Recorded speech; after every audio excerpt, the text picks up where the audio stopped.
Chapter 8. Margallo. Because he was so small, Stuart was often hard to find around the house. His father, his mother, and his brother, George, seldom could locate him by looking for him. Usually they had to call him, and the house often echoed with cries of, "Stuart! Stuart!" You would come into a room, and he might be curled up in a chair, but you wouldn't see him. Mr. Little was in constant fear of losing him and never finding him again.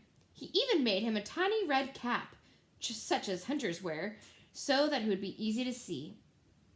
One day, when he was 7 years old, Stuart was in the kitchen watching his mother make tapioca pudding. He was feeling hungry, and when Mrs. Little opened the door to the electric refrigerator to get something, Stuart slipped inside to see if he could find a piece of cheese. He supposed, of course, his mother had seen him, and when the door swung shut and he realized he was locked in, it surprised him greatly. "Help!" he cried. "It's dark in here. It's cold in this refrigerator. Help! Let me out. I'm getting colder by the minute." But his voice was not strong enough to penetrate the thick walls. In the darkness, he stumbled and fell into a saucer of prunes. The juice was cold. Stuart shivered and his teeth chattered together. It wasn't until a half-hour later that Mrs. Little again opened the door and found him standing on a butter plate, beating his arms together, trying to keep warm, and blowing on his hands, hopping up and down. "Mercy!" she cried. "Stuart, my poor little boy!" "Oh, how about a nip of brandy?" said Stuart. "I'm chilled to the bone." But his mother made him some hot broth instead and put him to bed in his cigarette box with a doll's hot water bottle against his feet. Even so, Stuart caught a bad cold, and this turned into bronchitis, and Stuart had to stay in bed for almost 2 weeks. During his illness, the other members of the family were extremely kind to Stuart. Mrs. Little played tic-tac-toe with him. George made him soap bubble pipe and a bow and arrow. Mr. Little made him a pair of ice skates out of 2 paper clips. One cold afternoon, Mrs. Little was shaking her dustcloth out the window when she noticed a small bird lying on the windowsill, apparently dead. She brought it in and put it near the radiator, and in a short time, what fluttered its wings and opened its eyes. It was a pretty little bird, brown with a streak of yellow on her breast. The Littles didn't agree on what kind of bird she was. She's a wall-eyed vireo," said George scientifically. "I think she's more like a young wren," says Mrs. Little. Anyway, they fixed a place for her in the living room and fed her and gave her a cup of water. Soon she felt much better and went hopping around the house, examining everything with the greatest care and interest. Presently, she hopped upstairs and into Stuart's room, where he was lying in bed.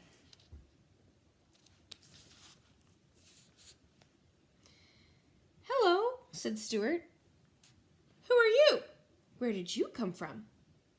"My name is Margallo," said the bird softly in a musical voice. "I come from fields once tall with wheat, from pastures deep in fern and thistle. I come from vales of meadows sweet, and I love to whistle." Stuart sat bolt upright in bed. "Say that again," he said. "I can't," replied Margallo. "I have a sore throat." So have I," said Stuart. "I've got bronchitis. You better not get too near me, or you might catch it."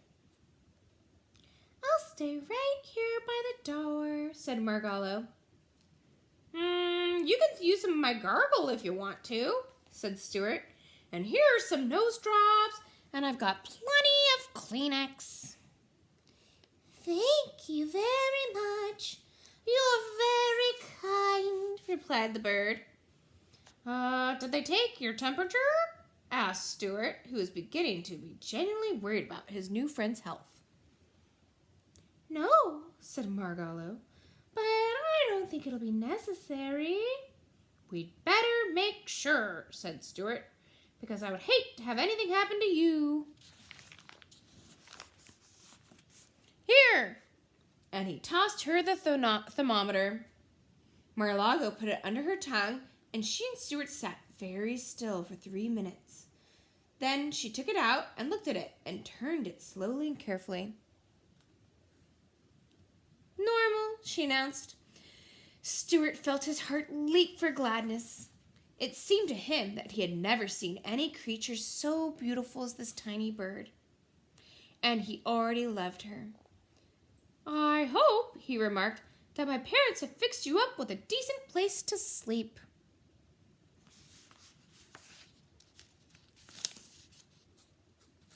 Oh, yes, replied Margalo. I'm going to sleep in the Boston fern on the bookshelf in the living room. It's a nice place for a city location. And now, if you'll excuse me, I think I shall go to bed. I see it's getting dark outside. I always go to bed at sundown. Good night, sir. Please don't call me sir, cried Stuart. Call me Stuart. Very well, said the bird. Good night, Stuart. And off she hopped with light, bouncing steps. Good night, Margalo, cried Stuart. See you in the morning. Stuart settled back under the bedclothes again. There's a mighty fine bird, he whispered, and he sighed a tender sigh. When Mrs. Little came in later to tuck Stuart in for the night and hear his prayers, Stuart asked her if he thought the bird would be quite safe sleeping in the downstairs living room. Quite safe, my dear, replied Mrs. Little. What about the cat Snowbell? Asked Stuart sternly. Snowbell wouldn't touch the bird, his mother said. You go to sleep and forget all about it, said Mrs. Little as she opened the window and turned out the light. Stuart closed his eyes and lay there in the dark, but he couldn't seem to go to sleep. He tossed and he turned, and the bedclothes got all rumpled up. He kept thinking about the bird downstairs asleep in the fern. He kept thinking about Snowbell and the way Snowbell's eyes gleamed. Finally, unable to stand it any longer, he switched on the light. There's just something in me that doesn't trust that cat, he muttered. I can't sleep knowing that Margalo is in danger. Pushing the covers back, Stuart climbed out of bed. He put on his wrapper and slippers. Taking his bow and arrow and his flashlight, he tiptoed out onto the hall. Everybody had gone to bed and the house was dark. Stuart found his way to the stairs and descended slowly and cautiously to the living room, making no noise. His throat hurt him, and he felt a little dizzy. Sick as I am, he said to himself, this has got to be done. Being careful not to make a sound, he stole across the lamp by the bookshelf, shinnied up the cord, and climbed onto the shelf. There was a faint ray of light from the street lamp outside, and Stuart could dimly see Margalo sleeping in the fern, her head tucked under her wing.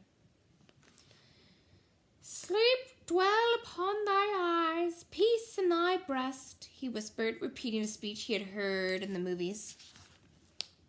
Then he hid behind a candlestick and waited, listening and watching. For half an hour he saw nothing, heard nothing but the faint ruffle of Margalo's wings when she stirred in dream. The clock struck 10 loudly, and before the sound of the last stroke had died away, Stuart saw 2 gleaming yellow eyes peering from behind the sofa. So, thought Stuart, I guess there's going to be something doing after all. He reached for his bow and arrow. The cat came nearer. Stuart was frightened, but he was a brave mouse, even when he had a sore throat. He placed the arrow against the cord of the bow and waited. Snowbell crept softly toward the bookshelf and climbed noiselessly up into the chair within easy reach of the Boston fern where Margalo was asleep. Then he crouched, ready to spring. His tail waved back and forth. His eyes gleamed brighter. Stuart decided the time had come. He stepped out from behind the candlestick, knelt down, bent his bow, and took careful aim at Snowbell's left ear, which was the nearest to him. "This is the finest thing I've ever done," thought Stuart, and he shot the arrow straight into the cat's ear. Snowball squealed with pain and jumped down and ran off towards the kitchen.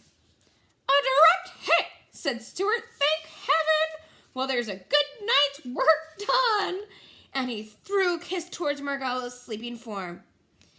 It was a tired little mouse that crawled into bed a few minutes later, tired but ready for sleep at last.